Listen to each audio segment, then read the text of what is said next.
Corona মহামারীর এই বর্তমান পরিস্থিতিটি এখনও বর্তমান পরিস্থিতিটা ক্রমান্বয়ে খারাপের দিকে যাচ্ছে, যার ফলে পরিস্থিতি স্বাভাবিক না হওয়ায় এখন পর্যন্ত শিক্ষা প্রতিষ্ঠান বন্ধ রয়েছে। আমরাও শ্রেণীকক্ষে তোমাদের পাঠদান নিতে পারছি না, যার ফলে আমরা এখনও আবার আমরা সেই অনলাইনের মাধ্যমে ক্লাস নিতে বাধ্য হচ্ছি। তো আজকের যে বর্তমান যে পরিস্থিতি, সেই পরিস্থিতিটা স্বাভাবিক হলে আমরা আবার শ্রেণীকক্ষে ফিরে যাব, আবার তোমাদেরকে সেই শ্রেণীকক্ষে আমরা পাঠদান করব। কিন্তু বর্তমান পরিস্থিতির জন্যই আমরা আবারও তোমাদেরকে সেই অনলাইনের মাধ্যমে ক্লাস নিচ্ছি। তো আজকেরই ম্যাক্রো ইকোনমিক্সের ক্লাস আমার অনার্স থার্ড ইয়ারের স্টুডেন্ট, যারা অনার্স থার্ড ইয়ার স্টুডেন্ট কিংবা ম্যাক্রো ইকোনমিক্সে ইনফ্লেশন মাস্টার্সের কিংবা অন্যান্য অনার্সেরও অন্য কোনো ইয়ারের যদি ম্যাক্রো ইকোনমিক্সে ইনফ্লেশনের এই অধ্যায়টা থাকে তোমাদের সিলেবাসে, তাহলে তোমরা এই ক্লাসটি দেখতে পারো। তো আজকের এই ক্লাসে তোমাদেরকে স্বাগত জানাচ্ছি।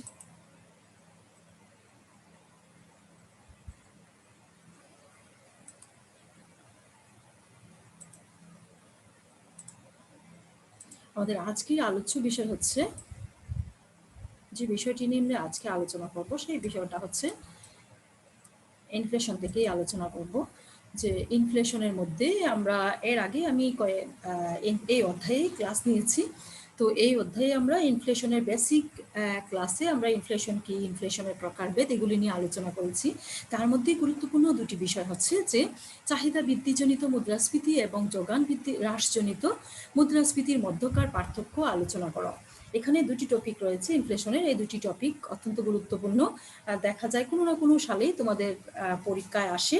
তারপরেও অর্থনীতি স্টুডেন্ট হিসাবে আমাদেরকে এই টপিকগুলি অবশ্যই জেনে নিতে হবে, যে চাহিদা বৃদ্ধিজনিত মুদ্রাস্ফীতি বা ডিমান্ডফুল ইনফ্লেশন কাকে বলে, অথবা কস্ট পুশ বা যোগান হ্রাসজনিত ইনফ্লেশনটা কাকে বলে, অথবা এই দুটির মধ্যে বেসিক পার্থক্যগুলি কি কি।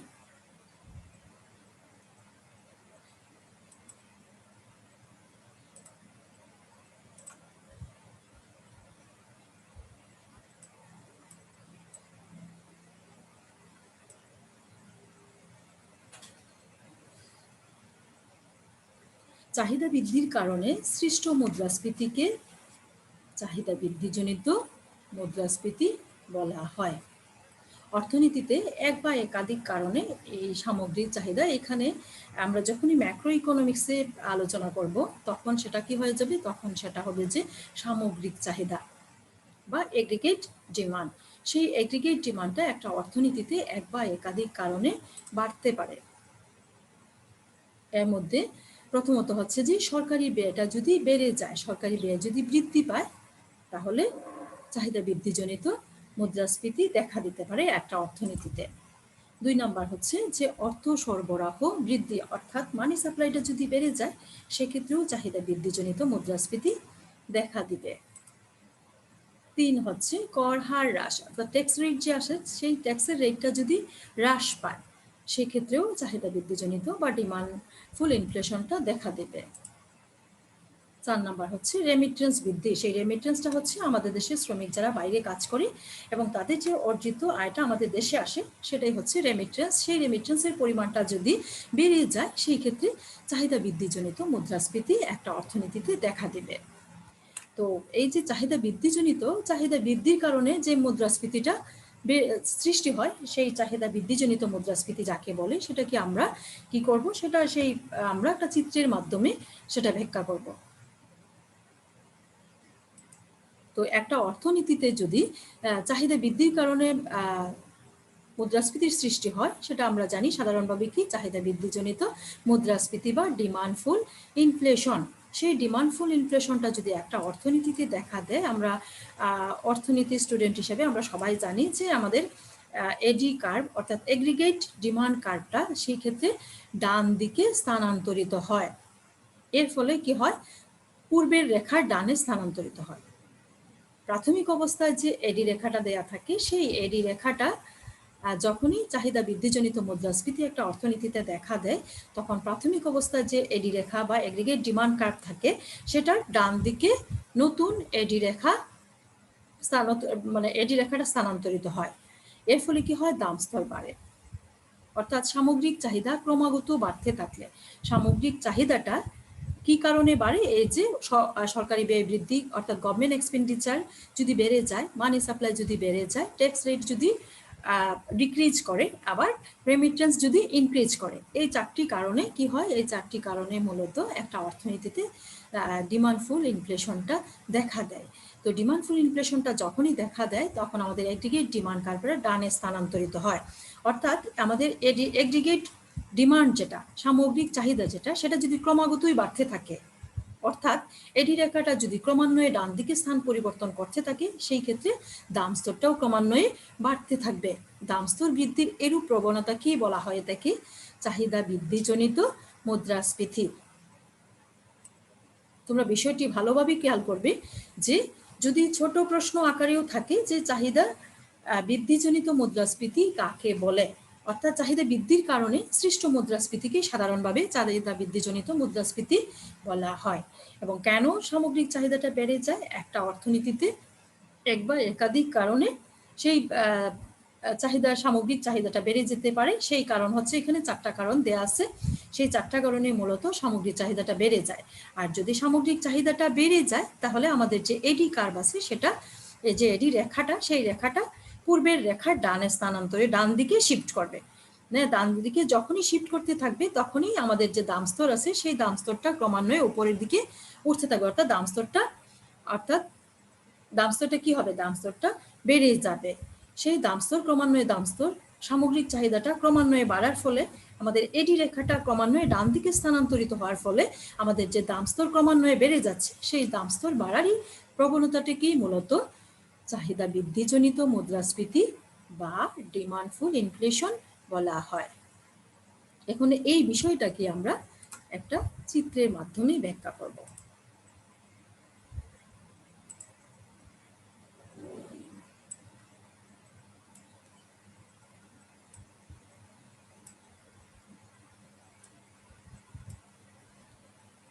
এখানে দেখো, তোমাদের জন্য আমি একটি চিত্র অঙ্কন করে রেখেছি, যে চিত্রটা আগে থেকে আমি লিখে রেখেছি। এখন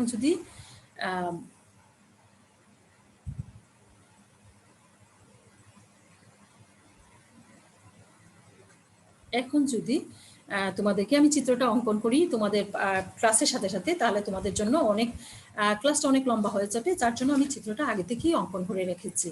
তো আমরা জানি যে স্বাভাবিক নিয়মে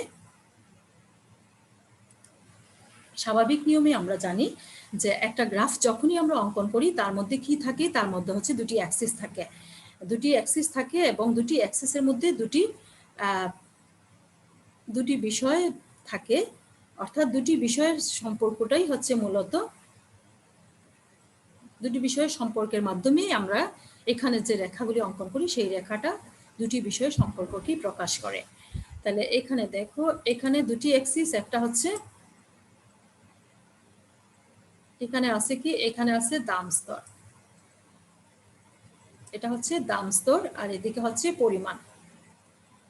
অর্থাৎ একটা হচ্ছে হরাইজন্টাল অ্যাক্সিস আর একটা হচ্ছে কি ভার্টিক্যাল অ্যাক্সিস। হরাইজন্টাল অ্যাক্সিসে হচ্ছে কি, হরাইজন্টাল অ্যাক্সিসে বা ভূমি অক্ষ যেটা, সেই ভূমি অক্ষে আমরা পরিমাণ এবং লম্ব অক্ষে দাম স্তর। এখানে দাম স্তর লেখাটা দেখো, একটু তোমরা ঠিক করে নিবে যে এখানে এদিকে বসবে কি, এদিকে বসবে হচ্ছে দাম স্তর। আচ্ছা, তাহলে দাম স্তর কেন এক্সিসটা বারবার বলি গ্রাফের মধ্যে, যখনই কোনো ভাইবা পরীক্ষা তোমাদেরকে আমরা নেই, এই ভাইবা পরীক্ষা যদি আমরা তোমাদেরকে বলি যে কোনো একটা চিত্র অঙ্কন করো, দেখা যায় তোমরা দুটি রেখা অঙ্কন করে, অর্থাৎ দুটি রেখা টান দিয়ে একটা রেখা অঙ্কন করে পেলো, কিন্তু এই রেখাটা মূলত কিসের ভিত্তিতে অঙ্কন করা হয়েছে, কোন দুটি বিষয়ের সম্পর্ক প্রকাশ করছে, সেই বিষয়টা কিন্তু মূলত দুটি অ্যাক্সিসের যে জিনিসগুলো আমরা বসাই তারই কিন্তু সম্পর্কটা প্রকাশ করে। কাজেই তোমরা এখানে যে দুটি অ্যাক্সিসের মধ্যে কি বসবে সেটা কিন্তু গুরুত্বপূর্ণ বিষয়। যখনই আমরা কোনো গ্রাফ অঙ্কন করব, সেটা কোন অ্যাক্সিসে কি বসবে, অর্থাৎ ভূমি অক্ষে কি বসবে এবং লম্ব অক্ষে কি বসবে সেটা আমরা আগে বসিয়ে নিব, তারপর আমরা গ্রাফটা বা আমরা যে রেখাটা অঙ্কন করব সেটা আমরা অঙ্কন করব। তো এখানে ভূমি অক্ষে হচ্ছে পরিমাণ আর লম্ব অক্ষে হচ্ছে দাম স্তর দেখানো হয়েছে।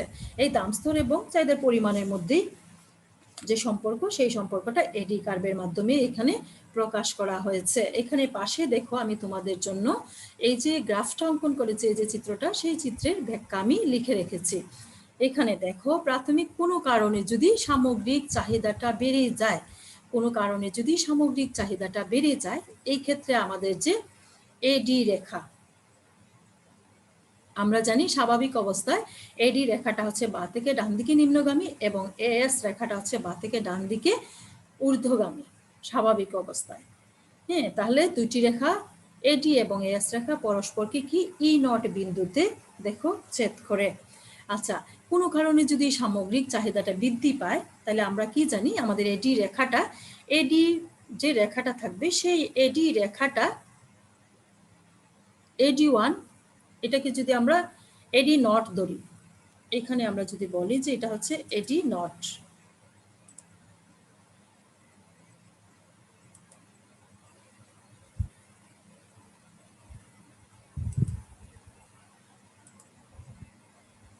এটা হচ্ছে এডি নট।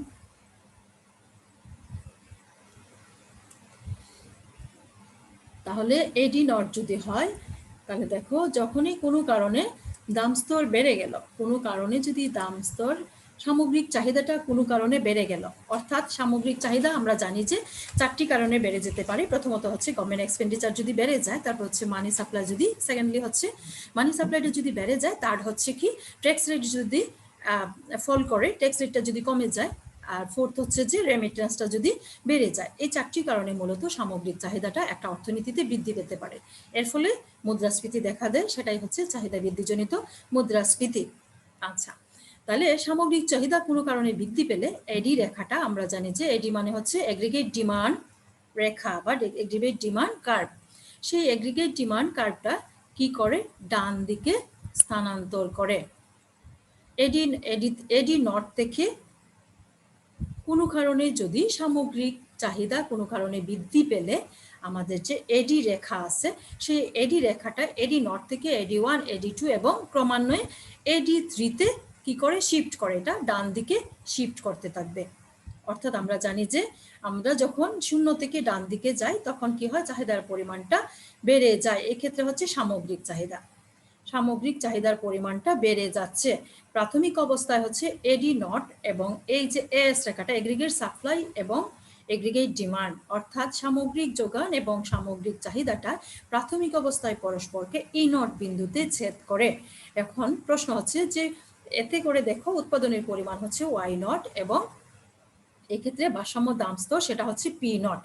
কোনো কারণে যদি, তখন কিন্তু একটা অর্থনীতি ভারসাম্য অবস্থায় আছে, তো কোনো কারণে যদি আমাদের সামগ্রিক চাহিদাটা বেড়ে যায়, তাহলে এক্ষেত্রে আমরা জানি যে চারটা কারণেই বেড়ে যায়। এই চারটা কারণে যে কোনো একটা কারণে যদি সামগ্রিক চাহিদাটা বেড়ে যায়, তাহলে আমাদের যে এডি নট রেখাটা, এডি রেখা মানে এডি নট রেখাটা, সেই এডি নট থেকে এডি ওয়ান, এডি টু এবং ক্রমান্বয়ে এসে এডি থ্রিতে শিফট করে, ডান দিকে খালি শিফট করতে থাকবে। এতে করে দেখো দামটাও ক্রমান্বয়ে পি নট থেকে P one, P two, P three অর্থাৎ বেড়ে যাচ্ছে।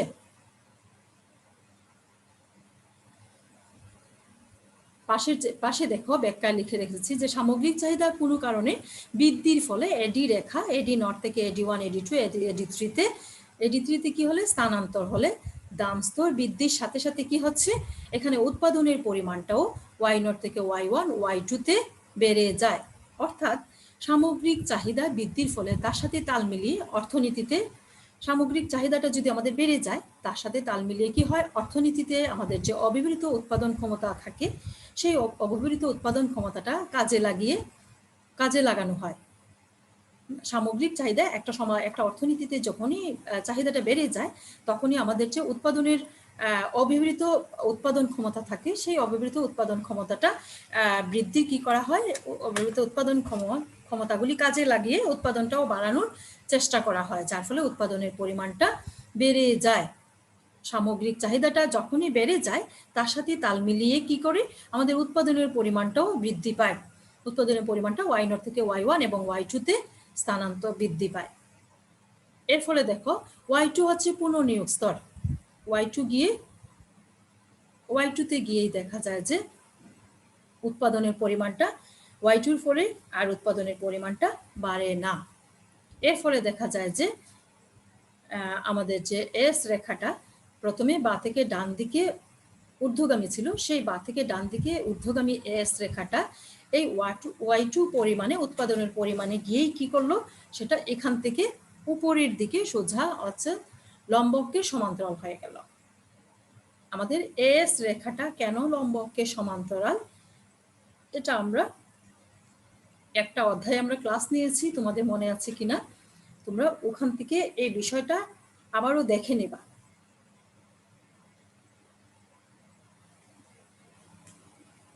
যে এস রেখা কখন লম্বকে সমান্তরাল হয়। এখানে দেখো, এখানে y2টা হচ্ছে y2 হচ্ছে পুনর্নিয়োগ স্তর, অর্থাৎ এখানে এই E2 বিন্দু যে আছে আমাদের, এই y2-তে আমাদের ভারসাম্য আছে কি E2 বিন্দুতে, অর্থাৎ AD2 রেখাটা এস রেখাকে E2 বিন্দুতে ছেদ করে এখানে উৎপাদনের পরিমাণটা হচ্ছে y2। সেই y2টাই হচ্ছে ফুল এমপ্লয়মেন্ট যাকে বলে ইকোনমিক্সে, সেই ফুল এমপ্লয়মেন্ট বা পুনর্নিয়োগ স্তর যদি হয়, সেই ক্ষেত্রে E2 বিন্দুর পর যদি E2 বিন্দুর পরে কি হয়, E2 বিন্দুর পরে গিয়ে আর এস রেখাটা কি হচ্ছে, এস রেখাটা লম্বকে সমান্তরাল হয়ে যায়। এরপর যদি আমরা এডির পরিমাণ বাড়াই, অর্থাৎ এগ্রিগেট ডিমান্ডটা যদি এরপরে E2 বিন্দুর পরে যদি এগ্রিগেট ডিমান্ডটা অর্থাৎ সামগ্রিক চাহিদা বাড়ে, এক্ষেত্রে কি হবে, এক্ষেত্রে শুধুমাত্র দাম স্তরটাই বেড়ে যাবে, কিন্তু উৎপাদনের পরিমাণ আর বাড়বে না।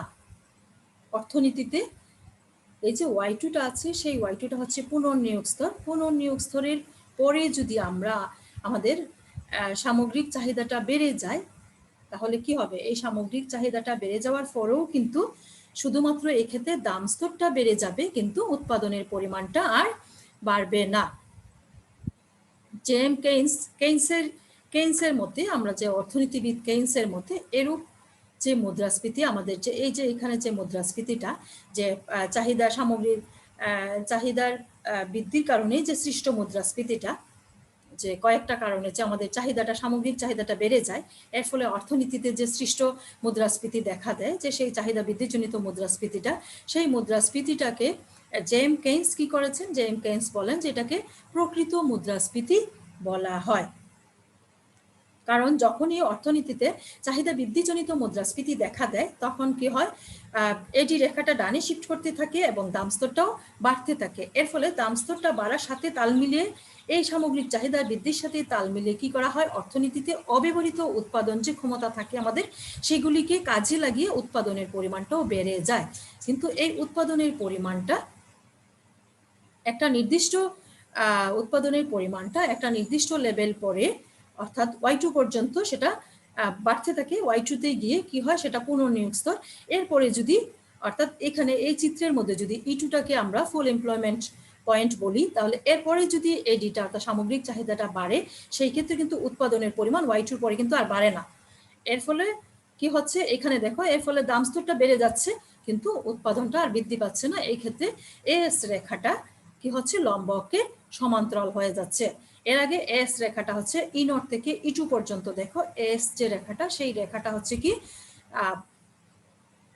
বা থেকে ডান দিকে ঊর্ধ্বগামী, কিন্তু E2 বিন্দুর পরেই এস রেখাটা লম্বকে সমান্তরাল হয়ে যাচ্ছে। এবং কেইন্স, আমাদের যে অর্থনীতিবিদ কেইন্স বলেন, অর্থনীতিতে এই ধরনের যে মুদ্রাস্ফীতিটা, অর্থাৎ এই যে চাহিদা বৃদ্ধিজনিত মুদ্রাস্ফীতি, সেটাকে তিনি প্রকৃত মুদ্রাস্ফীতি বলে উল্লেখ করেন। আবার উৎপাদন বৃদ্ধির পথে যেহেতু বাধারও সৃষ্টি হয়, উৎপাদনটা একটা নির্দিষ্ট স্তরের পরে যেহেতু আর উৎপাদনটা আর বাড়ে না, অর্থাৎ y2 পর্যন্ত উৎপাদনটা বেড়ে যায়। এই E2 বিন্দুর পরে যদি সামগ্রিক চাহিদা বাড়ে, তাহলে কিন্তু আর উৎপাদন বাড়ে না। যেহেতু উৎপাদন বৃদ্ধির পথে বাধারও সৃষ্টি হয়, সেই জন্য এই মুদ্রাস্ফীতিটাকে ওনারা আবার কি করেছেন, বাধাজনিত মুদ্রাস্ফীতি বলেও আখ্যায়িত করেন। অর্থাৎ প্রক্ষান্তর কি হয়, E2 বিন্দুর পূর্বে সৃষ্ট মুদ্রাস্ফীতিকে অপূর্ণাঙ্গ মুদ্রাস্ফীতি বলা হয়। অর্থাৎ E2টা হচ্ছে পুনর্নিয়োগ স্তর। সেই পুনর্নিয়োগ স্তরের পূর্বের যে মুদ্রাস্ফীতিগুলা, সেই মুদ্রাস্ফীতিগুলাকে অপূর্ণাঙ্গ মুদ্রাস্ফীতি বলা হয়। আর ইটু বিন্দুতে গিয়ে সেটা হচ্ছে কি পূর্ণাঙ্গ নিয়োগ স্তর। ইটু বিন্দুর পূর্বের বিন্দুগুলাকে অপূর্ণাঙ্গ মুদ্রাস্ফীতি বলা হয় তাকে। আর ইটু বিন্দুটা হচ্ছে পূর্ণাঙ্গ স্তর, সেই ওয়াই টুটা হচ্ছে এখানে, সেই ওয়াই2 উৎপাদনই হচ্ছে এখানে পুনর্নিয়োগ উৎপাদন স্তর। সেই স্তরের পরে যদি আমাদের সামগ্রিক চাহিদাটা বেড়েও যায়, সেই ক্ষেত্রে আর উৎপাদনের পরিমাণ অর্থনীতিতে বাড়ানো সম্ভব হয় না। এর ফলে কি হয়, দাম স্তর বাড়ে, কিন্তু আমাদের আমাদের যে সামগ্রিক যোগানটা, সেই সামগ্রিক যোগানটা কিন্তু বাড়ে না, যার ফলে কি হয়, সেটা লম্বকের এস কার্ভটা লম্বকের সমান্তরাল হয়ে যায়। তাহলে আমাদের যে ডিমান্ডফুল ইনফ্লেশন আছে, অর্থাৎ কোনো কারণে সামগ্রিক চাহিদাটা বেড়ে গেলে, কি কারণে, গভর্নমেন্ট এক্সপেন্ডিচার যদি বেড়ে যায়, তাহলে দেখা যাবে যে গভর্নমেন্ট এক্সপেন্ডিচার বাড়ার ফলেও চাহিদাটা, সামগ্রিক চাহিদা বেড়ে যেতে পারে, কিংবা মানি সাপ্লাই যদি মানুষের বেড়ে যায়, মানি সাপ্লাইটা বাড়লেও মুদ্রাস্ফীতি দেখা দেয়। এরপর হচ্ছে এই যে চারটা কারণ, সেই কারণগুলোতেই মূলত এই চারটা কারণেই মূলত সামগ্রিক চাহিদাটা বেড়ে যায়, যার ফলে কি হয়, আমাদের অর্থনীতিতে চাহিদা বৃদ্ধিজনিত মুদ্রাস্ফীতি দেখা দেয়। আর চাহিদা বৃদ্ধিজনিত মুদ্রাস্ফীতি দেখা দিলেই আমাদের যে এডি কার্ভটা, সেটা ক্রমান্বয়ে ডান দিকে স্থানান্তর হতে থাকে, এবং এর ফলে কি হয়, এর ফলে দাম স্তরটাও তার সাথে বেড়ে যায়। আর এই সামগ্রিক চাহিদা বাড়ার সাথে তাল মিলিয়ে কি করা হয়, অর্থনীতিতে যে আমাদের যে অব্যবহৃত উৎপাদন ক্ষমতা থাকে, সেগুলিকে কাজে লাগিয়ে উৎপাদনের পরিমাণটাও বাড়ে। তবে একটা নির্দিষ্ট লেভেলের পরে, অর্থাৎ এখানে আমরা চিত্রে দেখলাম যে ওয়াই2 পরে সেটা আর বাড়ে না, সেজন্য কি হয়, এস রেখাটা ভূমি লম্বকে সমান্তরাল হয়ে যায়। আর এই ওয়াই2টা হচ্ছে পুনর্নিয়োগ স্তর, আর ইটু হচ্ছে এখানে এই যে ইটু বিন্দুটাই হচ্ছে ফুল এমপ্লয়মেন্ট পয়েন্ট এবং পুনর্নিয়োগ স্তরের বিন্দু। এর পূর্বের যে ইনফ্লেশনটা, সেটাকে বলা হয় থাকে অপূর্ণাঙ্গ ইনফ্লেশন, আর এই বিন্দুতে এসে সেটা হচ্ছে পূর্ণাঙ্গ স্তর। এবং এই জন্য এই ধরনের ইনফ্লেশনটাকে আবার জেমস কেইন্স অর্থনীতিবিদ এটাকে প্রকৃত মুদ্রাস্ফীতি বলে আখ্যায়িত করেন।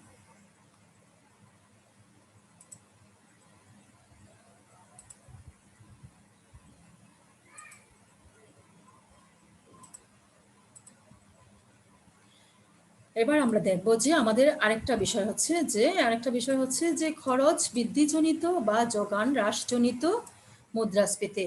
খরচ বৃদ্ধিজনিত বা উৎপাদন খরচ বৃদ্ধির কারণে উৎপাদন খরচটা যদি বেড়ে যায়, খরচ বৃদ্ধিজনিত বা যোগান হ্রাসজনিত মুদ্রাস্ফীতি, বা যেটাকে cost push or supply back inflation বলা হয়। উৎপাদন খরচ বৃদ্ধির কারণে সৃষ্ট মুদ্রাস্ফীতিকে খরচ বৃদ্ধিজনিত মুদ্রাস্ফীতি বলা হয়।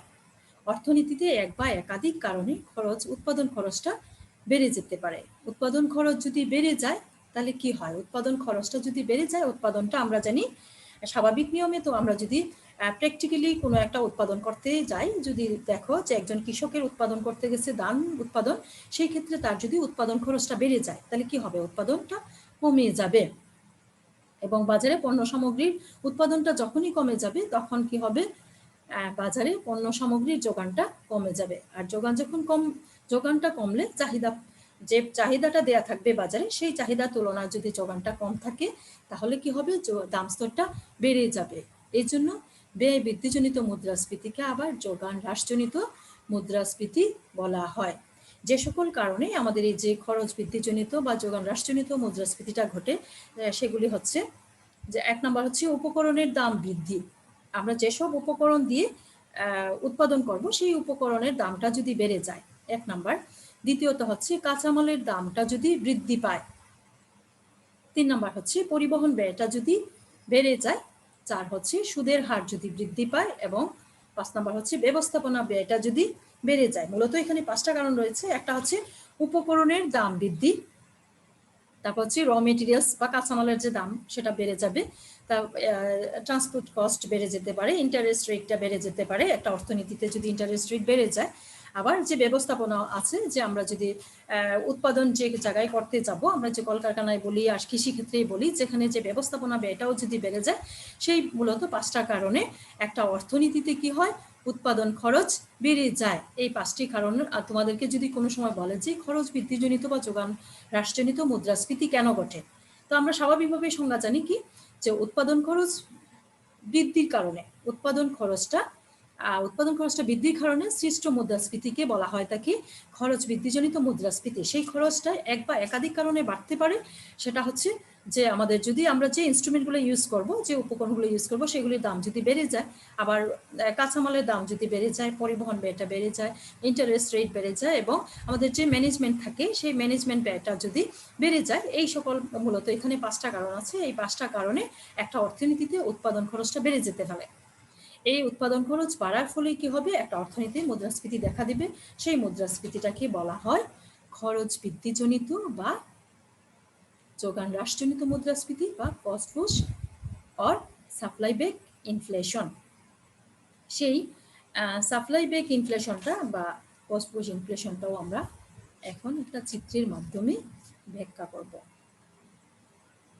আমাদের খেয়াল রাখতে হবে কি কি কারণে খরচটা বেড়ে যায় এবং কি কি কারণে সেই খরচ বৃদ্ধিজনিত মুদ্রাস্ফীতিটা একটা অর্থনীতিতে দেখা দেয়। এখানে দেখো, তোমাদের জন্য আমি একটা গ্রাফ অঙ্কন করে রেখেছি।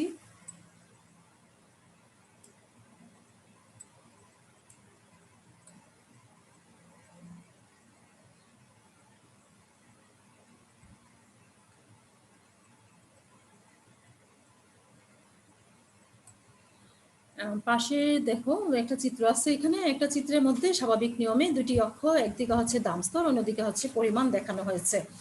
দাম এবং দাম স্তর হচ্ছে পরিমাণ মানে চাহিদার পরিমাণ, এখানে আর হচ্ছে এই পাশে হচ্ছে দাম স্তর। আর পাশেই দেখো আমি তোমাদের চিত্রে ব্যাখ্যাটাও লিখে রেখেছি তোমাদের পড়ার সুবিধার্থে, যাতে তোমরা এটা প্রশ্নটা ক্লাসটা যদি দেখো তারপর বাসায় খাতায় লিখে শিখে নেবে। প্রথমেই দেখো যে চিত্রগুলি, এখানে এডি কার্ভ, আমরা জানি এটা হচ্ছে এডি কার্ভটা হচ্ছে এগ্রিগেট ডিমান্ড কার্ভ, আর এসটা হচ্ছে এগ্রিগেট সাপ্লাই কার্ভ। এই এগ্রিগেট ডিমান্ড এবং এগ্রিগেট সাপ্লাই কার্ভ পরস্পরকে দেখো কি করছে, ই নট বিন্দুতে ছেদ করে। পরস্পরকে প্রাথমিক অবস্থায় প্রাথমিক অবস্থায় কি করে, প্রাথমিক অবস্থায় সেটা বা সমবিন্দু হচ্ছে ই নট। এখানে উৎপাদনের পরিমাণ হচ্ছে ওয়াই নট এবং দাম স্তরটা হচ্ছে পি নট। এখন আমরা বললাম যে একটা অর্থনীতিতে উৎপাদনের কি হচ্ছে, একটা উৎপাদন খরচ বেড়ে যাওয়ার জন্য কিংবা যোগান হ্রাস পেয়ে গেছে, বাজারে যে চাহিদাটা রয়েছে সেই তুলনায় বাজারে যোগানের পরিমাণ হচ্ছে কম। হ্যাঁ, বাজারে যোগানের পরিমাণ কম কিন্তু চাহিদার পরিমাণ বেশি। এই অবস্থায় বাজারে দাম স্তরটা বেড়ে গেল, ফলে বাজারে মুদ্রাস্ফীতি দেখা দিল। সেই মুদ্রাস্ফীতিটাকে বলা হয় তাকে খরচ বৃদ্ধিজনিত বা যোগান হ্রাসজনিত মুদ্রাস্ফীতি। সেই যোগান হ্রাসজনিত মুদ্রাস্ফীতিটা আমরা এর আগের স্লাইডে দেখে আসছি 5টা কারণে হয়ে থাকে। সেই 5টার যে কোনো কারণে যদি এই ধরনের মুদ্রাস্ফীতি দেখা দেয়, এই ক্ষেত্রে কি হয়, এই ক্ষেত্রে আমাদের এস যে রেখাটা থাকে, অর্থাৎ যে যোগান রেখাটা, সামগ্রিক যোগান, আমরা যোগান বলতে এখানে বুঝবো যে সামগ্রিক যোগান। সেই সামগ্রিক যোগান রেখাটা কি করবে, প্রাথমিক যে সামগ্রিক যোগান রেখা থাকে সেই যোগান রেখার বাঁ দিকে শিফট করবে। এর ফলে কি হবে, উৎপাদন বাঁ দিকে যখনই দেখো প্রাথমিক অবস্থা ছিল এডি রেখা এবং এস রেখা পরস্পরকে ই নট বিন্দুতে ছেদ করে, এখানে উৎপাদনের পরিমাণ হচ্ছে ওয়াই নট, দাম স্তর হচ্ছে পি নট। যখনই একটা অর্থনীতিতে খরচ বৃদ্ধির কারণে খরচ বৃদ্ধিজনিত কারণে বৃদ্ধির কারণে মুদ্রাস্ফীতি দেখা দিল, অর্থাৎ খরচ বৃদ্ধিজনিত মুদ্রাস্ফীতি বা উৎপাদন খরচটা বেড়ে গেল। উৎপাদন খরচটা যদি কোনো কারণে বেড়ে যায়, সেই ক্ষেত্রে কিন্তু যোগানটা কমে যায়। যখনই কমে গেল তখনই কি হচ্ছে, এস রেখাটা পূর্বের এস রেখার বাঁ দিকে শিফট করলো, অর্থাৎ এস নট থেকে এস ওয়ান এস টুতে ক্রমান্বয়ে শিফট করতেছে। এর ফলে দেখো উৎপাদনের পরিমাণটা কিন্তু হ্রাস পাচ্ছে, ওয়াই নট থেকে ওয়াই ওয়ান ওয়াই টুতে কমে আসছে। এভাবেই ক্রমাগত কি হচ্ছে, এভাবে ক্রমাগত যখন এস রেখাটা ক্রমাগতভাবে যখন বাঁদিকে স্থানান্তর করতে থাকবে, তখন উৎপাদনের পরিমাণটাও কি হবে, কমে যাচ্ছে, কিন্তু দাম স্তরটা বেড়ে যাচ্ছে। এই অবস্থাটা কি বলা হয় তাকে মূলত কি, খরচ বৃদ্ধিজনিত মুদ্রাস্ফীতি বা যোগান হ্রাসজনিত মুদ্রাস্ফীতি। তাহলে চিত্রের মধ্যে দেখো, চিত্রে এএস নট ও এডি নট রেখার ছেদক বিন্দুতে ইনট ভারসাম্য বিন্দু ইনট এবং সেখানে দাম স্তর হচ্ছে পি নট, উৎপাদনের পরিমাণ হচ্ছে ওয়াই নট। খরচ বৃদ্ধির সাথে সাথে কি হচ্ছে, এস রেখাটা এস নট থেকে এস ওয়ান এবং ক্রমান্বয়ে এস টুতে অর্থাৎ বাঁ দিকে স্থানান্তরিত হচ্ছে বা শিফট করতেছে। এর ফলে কি হচ্ছে, দাম স্তরটা পি নট থেকে পি ওয়ান এবং পি টুতে বেড়ে যাচ্ছে। দাম স্তরের এই বৃদ্ধি পাওয়াটাকে খরচ বৃদ্ধিজনিত মুদ্রাস্ফীতি বা যোগান হ্রাসজনিত। এখানে দেখো যোগানটা ওয়াই নট থেকে প্রথমে ছিল ও ওয়াই নট, এখান থেকে হ্রাস পেয়ে যখনই মুদ্রাস্ফীতি খরচ বৃদ্ধিজনিত মুদ্রাস্ফীতি খরচ যখনই বেড়ে গেল তখনই উৎপাদনের পরিমাণটা কমে গেল, বাজারে যে পরিমাণ চাহিদা আছে তার চেয়ে যোগানটা কমে যাচ্ছে। এর ফলে কি হচ্ছে, দাম স্তরটা বেড়ে যাচ্ছে। এই অবস্থাটাকে বলা হয় থেকে খরচ বৃদ্ধিজনিত মুদ্রাস্ফীতি। এর ফলে উৎপাদনের পরিমাণটা দেখো ক্রমান্বয়ে হ্রাস পাচ্ছে কিন্তু দাম স্তরটা বেড়ে যাচ্ছে। আমাদের এস রেখাটাও, সামগ্রিক যোগান রেখাটাও বাঁদিকে স্থানান্তরিত হচ্ছে। এই অবস্থাটাকে অর্থনীতিতে খরচ বৃদ্ধিজনিত বা কস্ট পুশ ইনফ্লেশন বলা হয়। এখন আমরা যদি বলি যে আমরা যে এতক্ষণ খরচ বৃদ্ধিজনিত মুদ্রাস্ফীতি এবং চাহিদা বৃদ্ধিজনিত মুদ্রাস্ফীতি দুটি আলোচনা করে আসছি, তাহলে দুটির মধ্যে নিশ্চয়ই কিছু বেসিক পার্থক্য রয়েছে। আমরা কি পার্থক্য এখানে দেখলাম? তাহলে আমরা যে এতক্ষণ আলোচনা করলাম তা থেকে দেখো কিছু পার্থক্য পরিলক্ষিত হয়। কিছু পার্থক্য প্রথমত হচ্ছে যে আমরা সংজ্ঞা থেকেই কিন্তু আমরা বলতে পারি যে চাহিদা বৃদ্ধিজনিত, চাহিদা বেড়ে যাওয়ার কারণে অর্থাৎ সামগ্রিক চাহিদাটা বেড়ে যাওয়া, চাহিদা বৃদ্ধির কারণে দাম স্তর বৃদ্ধির প্রবণতাকে চাহিদা বৃদ্ধিজনিত মুদ্রাস্ফীতি বলা হয় থাকে। আবার হচ্ছে কি, খরচ বেড়ে যাওয়ার কারণে সৃষ্ট মুদ্রাস্ফীতিকে খরচ বৃদ্ধিজনিত মুদ্রাস্ফীতি বলা হয়। এটা হচ্ছে আমরা সংজ্ঞা থেকে প্রাথমিকভাবে যেটা পাই। তারপরের যেটা সেটা হচ্ছে যে এখানে যে বেসিক যে পার্থক্যগুলি, সেই বেসিক পার্থক্যে দেখো চাহিদা বৃদ্ধিজনিত মুদ্রাস্ফীতির ক্ষেত্রে আমরা চিত্রে কি দেখলাম, যখনই দাম স্তর এবং উৎপাদন দুটি কিন্তু একসাথে বেড়ে যাচ্ছে, অর্থাৎ যখনই চাহিদা বৃদ্ধিজনিত মুদ্রাস্ফীতি একটা অর্থনীতিতে ঘটে তখন এডি রেখাটা কি করে, ডানে শিফট করে। এডি রেখাটা পূর্বের রেখার ডান দিকে শিফট করা মানে হচ্ছে উৎপাদনের পরিমাণটা বেড়ে যাচ্ছে। আবার কি হচ্ছে, দাম স্তরটাও কিন্তু বেড়ে যাচ্ছে। অর্থাৎ চাহিদা বৃদ্ধিজনিত মুদ্রাস্ফীতির ক্ষেত্রে দাম স্তর এবং উৎপাদন, তোমরা যখনই বেসিক পার্থক্যগুলি দেখবা তখন তোমরা পাশাপাশি চিত্রটা একটু মনে মনে চিন্তা করবা, যে আমি এর আগের স্লাইডে যে চিত্রটি তোমাদের পড়িয়ে আসছি, তো চিত্রটিতে তোমরা খেয়াল করবা যে চাহিদা বৃদ্ধিজনিত মুদ্রাস্ফীতির ক্ষেত্রে দাম স্তর এবং উৎপাদন একই সাথে বাড়ে, কিন্তু এর আগের স্লাইডে যে খরচ বৃদ্ধিজনিত মুদ্রাস্ফীতি দেখলাম আমরা, সেটার ক্ষেত্রে কিন্তু দাম স্তর বেড়ে যাচ্ছে কিন্তু উৎপাদনটা কমে যাচ্ছে। এক নাম্বার। দুই নাম্বার হচ্ছে চাহিদা বৃদ্ধিজনিত মুদ্রাস্ফীতি উৎপাদন বৃদ্ধির মাধ্যমে অর্থনীতিতে সমৃদ্ধি ডেকে আনে। চাহিদা বৃদ্ধিজনিত মুদ্রাস্ফীতিতে আমরা দেখে আসছি যে উৎপাদনটা বেড়ে যায়। এই উৎপাদনটা বৃদ্ধির কারণেই কি হচ্ছে, একটা অর্থনীতিতে সমৃদ্ধি আসে। কিন্তু খরচ বৃদ্ধিজনিত মুদ্রাস্ফীতিতে কি হয়, উৎপাদনটা হ্রাস পায়। এর ফলে কি হয়, অর্থনীতিতে মন্দা এবং বেকারত্ব সৃষ্টি হয়। উৎপাদন যখন একটা কারখানায় কমে যাবে, উৎপাদন খরচ বেড়ে যাবে, উৎপাদন খরচটা বেড়ে যাওয়ার কারণে উৎপাদনের পরিমাণটা কমে যাচ্ছে, তখন কি করে, তখন দেখা যায় একটা সংগঠন কি করে, সেখানে ছাঁটাই করে, শ্রমিক ছাঁটাই করে, যার ফলে বেকারত্বের সৃষ্টি হয়, কিংবা কোনো কলকারখানা, উৎপাদন প্রতিষ্ঠান সেগুলি বন্ধ হয়ে যায়, যার ফলে একটা অর্থনীতিতে মন্দা দেখা দেয় এবং বেকারত্বের সৃষ্টি হয়। তাহলে অর্থনীতিতে খরচ বৃদ্ধিজনিত মুদ্রাস্ফীতির ফলে কিন্তু উৎপাদনটা হ্রাস পেয়ে যায়, এর ফলে অর্থনীতিতে মন্দা ও বেকারত্বের সৃষ্টি হয়। 3 নাম্বার হচ্ছে চাহিদা বৃদ্ধিজনিত মুদ্রাস্ফীতি যদি অর্থনীতিতে দেখা দেয়, সেটা কি করে, একটা অর্থনীতিতে মুনাফার প্রত্যাশাটা বাড়িয়ে দেয়। কেন বাড়িয়ে দেয়? উৎপাদনের পরিমাণটা বেড়ে যায়।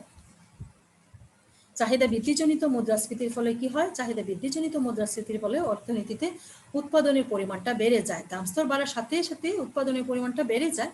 এর ফলে মুনাফার প্রত্যাশাটা বেড়ে যায় এবং উৎপাদনকারী ও বিনিয়োগকারীগণ কি করে, বিনিয়োগকারীগণ এবং উৎপাদনকারীগণ এক্ষেত্রে আর্থিক বিনিয়োগে উৎসাহিত হয়, ফলে কর্মসংস্থান এবং উৎপাদনের পরিমাণ বাড়ে।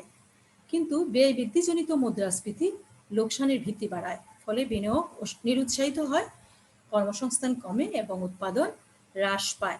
তাহলে দেখো এখানে পার্থক্য দেখো যে প্রথমটা হচ্ছে যে চাহিদা বৃদ্ধিজনিত মুদ্রাস্ফীতির ক্ষেত্রে দাম স্তর এবং উৎপাদন একই সাথে বাড়ে। আমরা যদি চিত্রে খেয়াল করি, আমরা আগের চিত্রে কিন্তু তাই দেখে আসছি, চাহিদা বৃদ্ধিজনিত মুদ্রাস্ফীতির ক্ষেত্রে দাম স্তর এবং উৎপাদন একই সাথে বেড়ে যাচ্ছে। অন্যদিকে আমরা যখন খরচ বৃদ্ধিজনিত মুদ্রাস্ফীতিটা চিত্রের মাধ্যমে আলোচনা করেছি তখন আমরা দেখে আসছি শুধুমাত্র দাম স্তরটা বেড়ে যাচ্ছে কিন্তু উৎপাদনটা কমে যাচ্ছে। 2 নম্বর হচ্ছে চাহিদা বৃদ্ধিজনিত মুদ্রাস্ফীতির ফলে যেহেতু উৎপাদনটা বেড়ে যায়, কাজেই সেটা কি করে একটা অর্থনীতিতে সমৃদ্ধি ডেকে আনে। কিন্তু খরচ বৃদ্ধিজনিত মুদ্রাস্ফীতির ফলে কি হয়, উৎপাদনের পরিমাণটা কমে যায়, কোনো কোনো কলকারখানা বন্ধ হয়ে যেতে পারে, এর ফলে কি হয় বেকারত্বের সৃষ্টি হতে পারে, অর্থনীতিতে মন্দা অবস্থা দেখা দেয়। 3 হচ্ছে যে চাহিদা বৃদ্ধিজনিত মুদ্রাস্ফীতি অর্থনীতিতে মুনাফার প্রত্যাশা বাড়ায় কেন, উৎপাদনের পরিমাণটা বেড়ে যায়। যখনই উৎপাদনের পরিমাণটা বেড়ে যায় তখন উৎপাদনকারী এবং বিনিয়োগকারীরা তারা আরো বিনিয়োগ করতে উৎসাহিত হয়। এর ফলে যখন বিনিয়োগের পরিমাণটা বেড়ে যাবে, অর্থাৎ তারা আরো নতুন নতুন কলকারখানা কিংবা প্রতিষ্ঠান উৎপাদন প্রতিষ্ঠান স্থাপন করবে, এর ফলে কর্মসংস্থানও বাড়বে, উৎপাদনও বাড়বে। কিন্তু ব্যয় বৃদ্ধিজনিত মুদ্রাস্ফীতি লোকসানের ভীতি বাড়ায়, কারণ এই ক্ষেত্রে উৎপাদনের পরিমাণটা হ্রাস পেয়ে যায়, খরচটা অনেকখানি বেড়ে যায়, উৎপাদনের পরিমাণটা হ্রাস পায়। এর ফলে যখন উৎপাদনের যোগান বাজারে যোগানটা কমতে থাকে ক্রমান্বয়ে, কিন্তু দাম স্তরটা বেড়ে যেতে থাকে, যার ফলে কি করে উৎপাদনকারীরা কোনো কোনো কলকারখানা বন্ধ হয়ে যায়, অর্থনীতিতে মন্দা এবং বেকারত্বের সৃষ্টি হয়।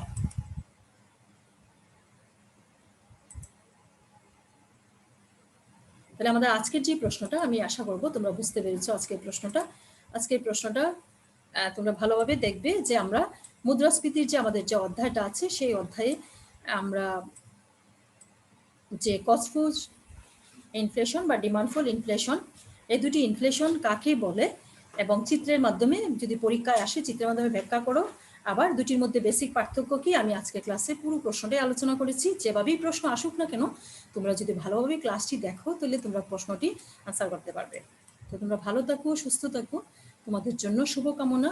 এবং পরিস্থিতি যখনই স্বাভাবিক হবে আমরা ক্লাস শ্রেণীকক্ষে ফিরে যাব। তোমাদের পরীক্ষাও হয়তো পরীক্ষা দিতে হবে তখনই, আর ক্লাস নেওয়ার হয়তো সুযোগ থাকবে না, কাজেই তোমরা পড়াশোনা করবে এবং স্বাস্থ্যবিধি মেনে বাসায় থাকবে। যেহেতু করোনা পরিস্থিতি এখন ভয়াবহ রূপ নিয়েছে, নিজেরা সচেতন থাকবে, নিজের পরিবারকে রক্ষা করবে, দেশকে সেই করোনা পরিস্থিতি থেকে যাতে বেশি না বাড়তে পারে সেই করোনা রোধে আমরা সহযোগী ভূমিকা পালন করব।